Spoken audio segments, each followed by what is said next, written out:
Hello students, how are you all? Today we will learn English, Chapter 3, Taro's Reward. This is a Japanese story and we will see what kind of things in this chapter. So before we will start this chapter, I request you all please open your textbook of English, Chapter 3, Taro's Reward. This is a story about a thoughtful and loving son. He works hard to fulfill his parents' wishes and gets some unexpected help. So children, we will start from first paragraph. I will read some paragraphs together and with that I will explain you.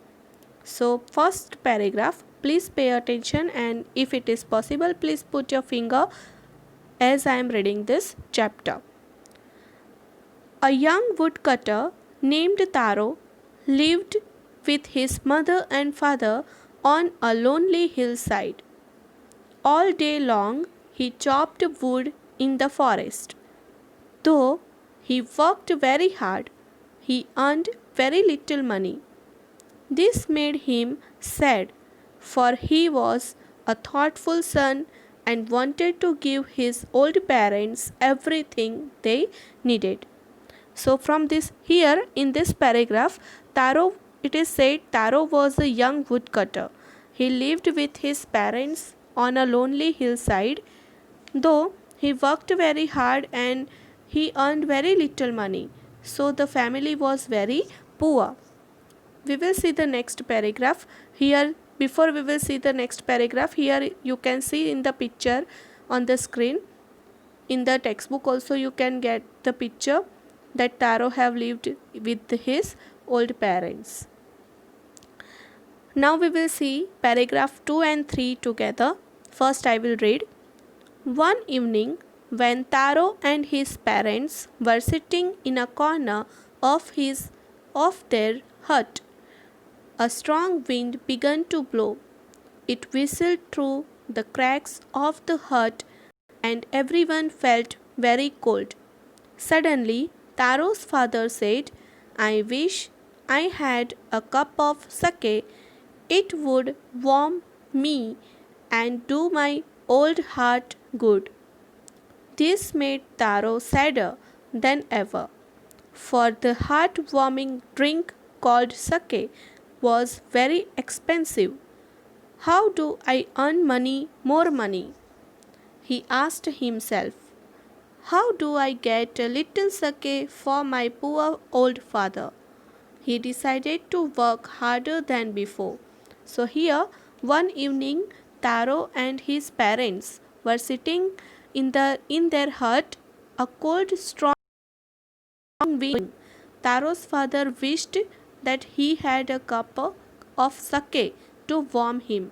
Sake means that is a Japanese drink, and from that drink you will get some warmth in your body. You can feel some little warm. Taro could not buy that expensive drink because sake was very expensive drink. So Taro's family was very poor. So it was not possible to buy for his father. And he became very sad. He decided that to work harder than before. And from that day, he decided that I will work very hard and I will get little more money and he can fulfill his father's wish. Here, paragraph 4. Next morning, Taro jumped out of bed earlier than usual and made his way to the forest. He chopped and cut as the sun climbed, and soon he was so warm that he had to take off his jacket. His mouth was dry and his face was wet with sweat. My poor old father, he thought, if only he was as warm as I. And with that, he began to chop even faster, thinking of the extra money he must earn to buy the sake to warm the old man's bones. Then suddenly Taro stopped chopping What was that sound he heard? Could it be, could it possibly be rushing water? Taro could not remember ever seeing or hearing a rushing stream in that part of the forest. He was thirsty. The axe dropped out of his hand and he ran in the direction of the sound. Taro saw a beautiful little waterfall hidden behind a rock.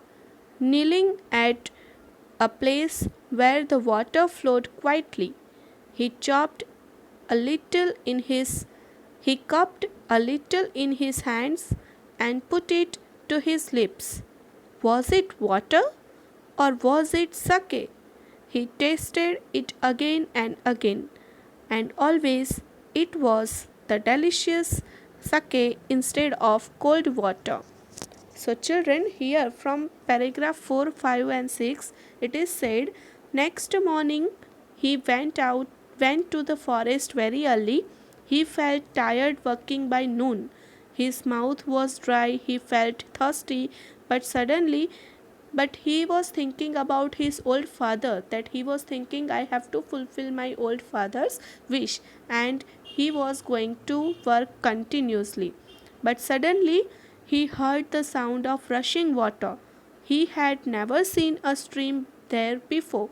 Every day he was going to the forest, but he never heard the sound of stream or water in that area. He ran to the waterfall behind a rock.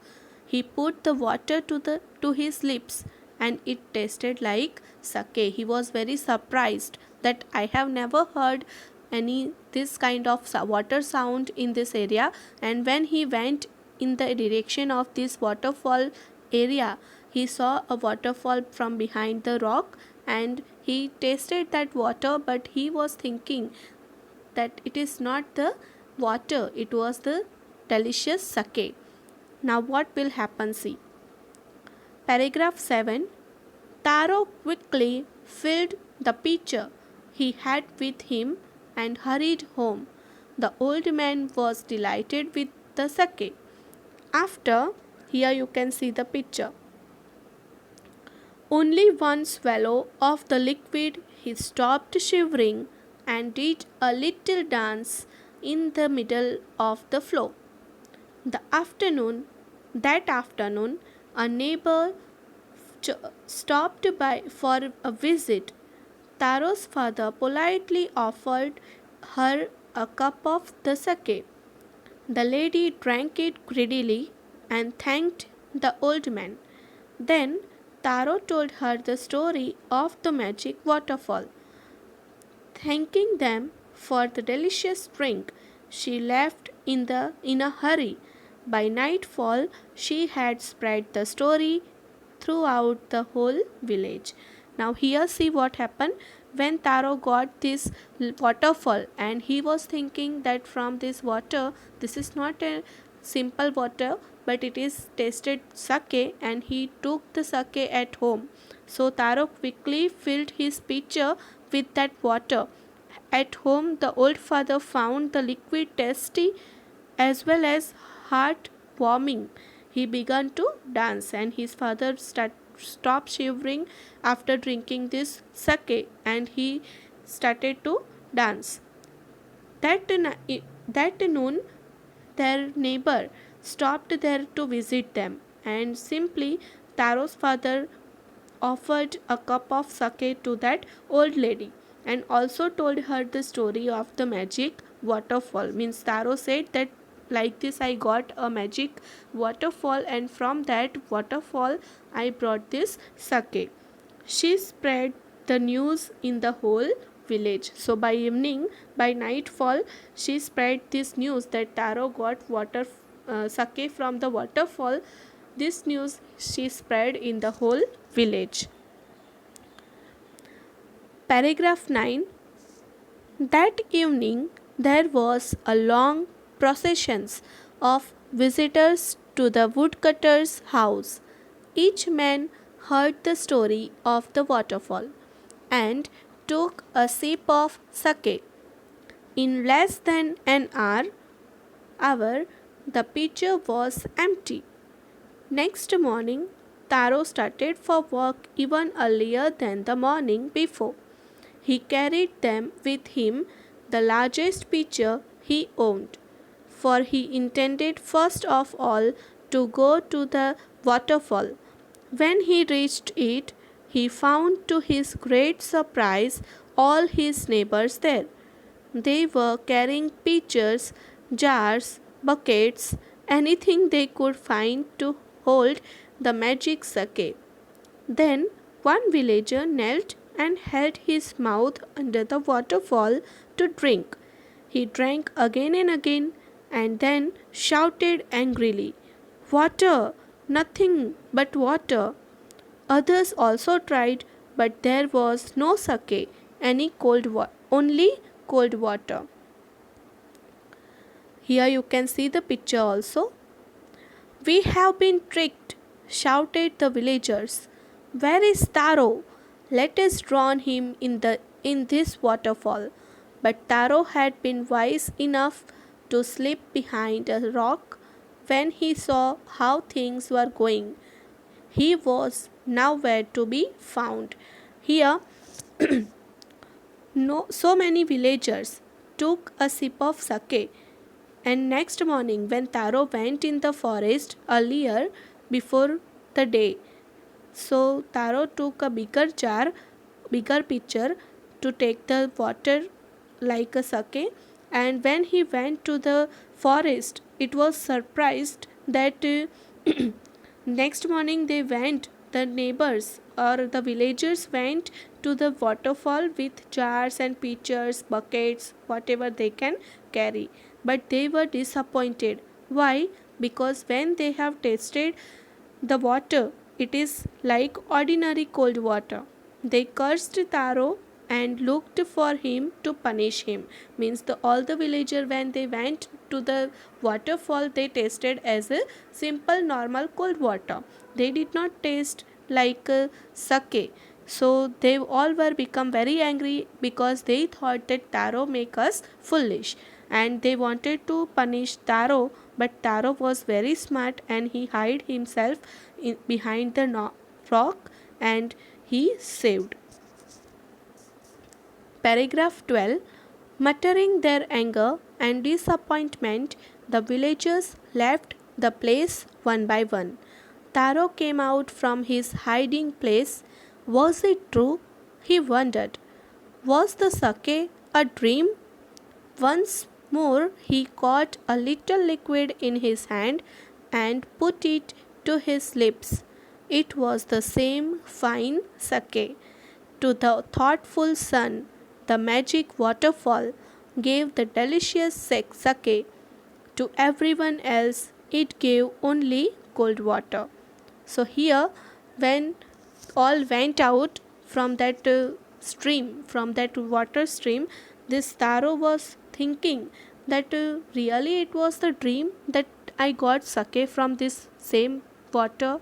And when all people went from that place, then Taro came out from the rock, from behind the rock, and he tasted again that water, that was it only simple water or it is sake. And when he tasted, it was really a fine, delicious sake. It is only for Taro, not for others, because only for Taro it is that water is a sake. For other people, it was a simple water. The story of Taro and his magic waterfall reached the Emperor of Japan. He sent for the young woodcutter and rewarded him with 20 pieces of gold for having been so good and kind. Then he named the most beautiful fountain in the city after Taro. This said, the emperor was encourage all children of honor and obey their parents. So the story of Taro and his magic waterfall reached to the emperor of Japan, and he called Taro and rewarded him for his goodness, because he was very kind. He did not make other people foolish. He said whatever it was true. So, because of that, the Emperor of Japan rewarded him and he named the city's best fountain after Taro. So, in the city's best fountain's name, they have kept as Taro, and he wanted, because this Japan's emperor wanted that other children also will get something from Taro, and other children also will become like Taro to respect and obey their parents. So, from this chapter, dear children, you will get some moral that you have to obey your parents and teachers and elders, and always you have to be a kind person. Here, from after this, you will get some video. I am going to show you a video. Please watch that video, you will enjoy it.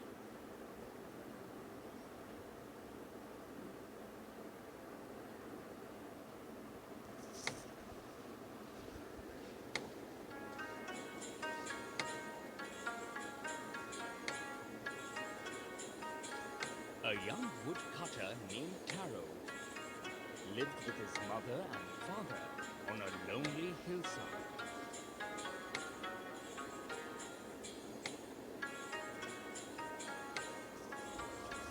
All day long he chopped wood in the forest. Though he worked very hard, he earned very little money. This made him sad, for he was a thoughtful son and wanted to give his old parents everything they needed.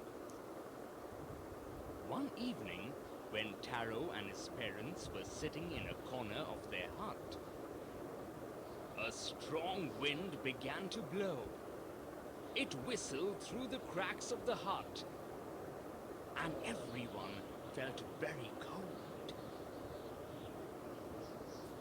Suddenly, Taro's father said, "I wish I had a cup of sake. It would warm me and do my old heart good." This made Taro sadder than ever, for the heart-warming drink called sake was very expensive. "How do I earn more money?" he asked himself. "How do I get a little sake for my poor old father?" He decided to work harder than before. Next morning, Taro jumped out of bed earlier than usual and made his way to the forest. He chopped and cut as the sun climbed, and soon he was so warm that he had to take off his jacket. His mouth was dry and his face was wet with sweat. "My poor old father," he thought. "If only he was as warm as I."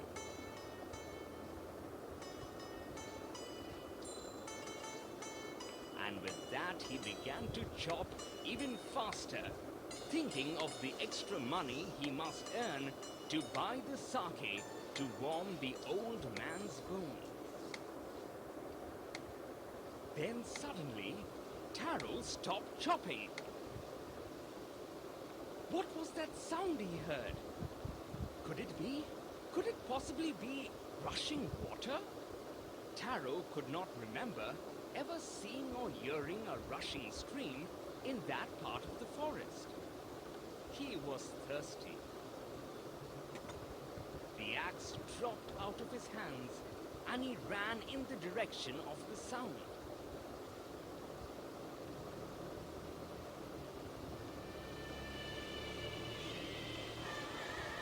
Taro saw a beautiful little waterfall hidden behind a rock.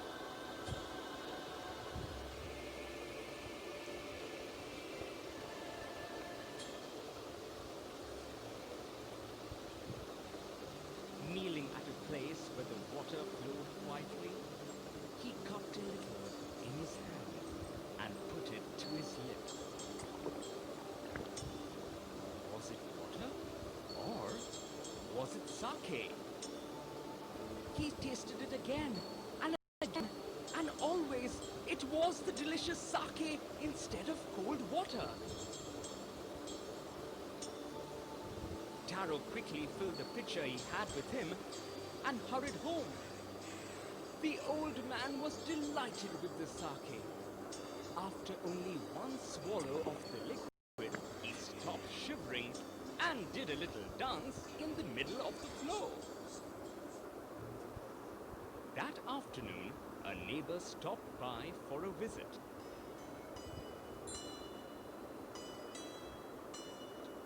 Taro's father politely offered her a cup of sake. The lady drank it greedily and thanked the old man. Then Taro told her the story of the magic waterfall.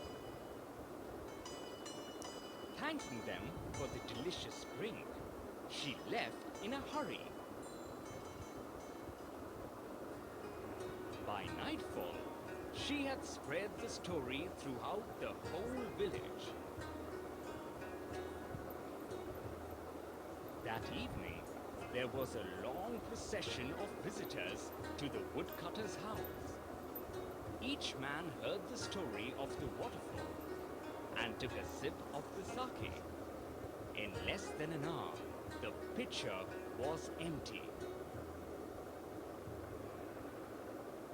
Next morning, Taro started for work even earlier than the morning before.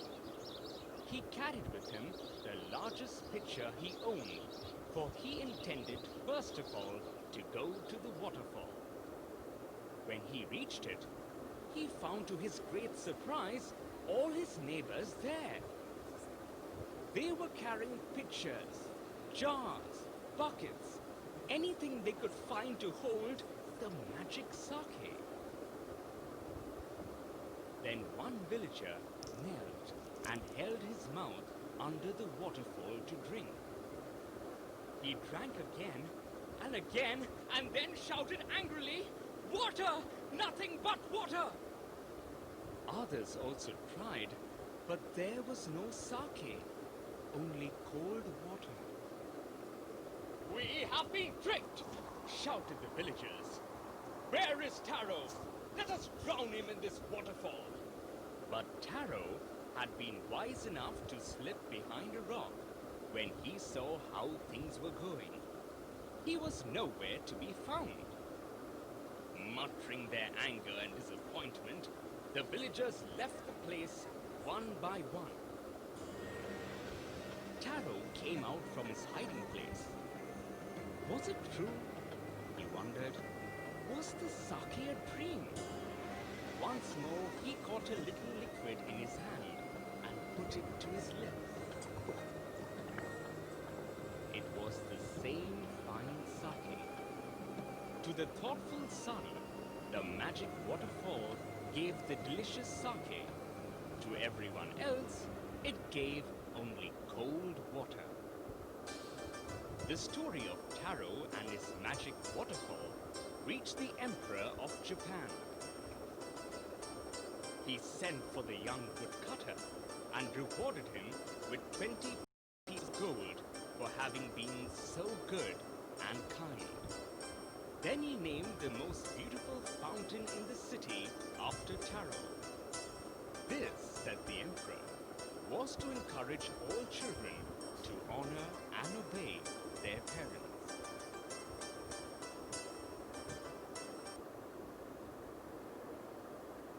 So children, I hope you have understood and enjoyed this video.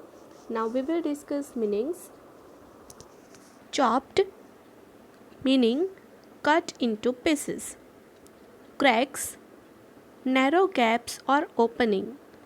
Sake, a popular Japanese drink. Pitcher, a pot usually made of mud. Greedily, as if desiring more and more. Intended means planned. Tricked means deceived. Muttering means speaking unclearly. So children, Today you have to watch this video again. Please try to understand this chapter and write all the meanings in your CW. About these question answers and other exercises we will see in the next video. Till then, write these all meanings in your English CW and learn them well. Thank you.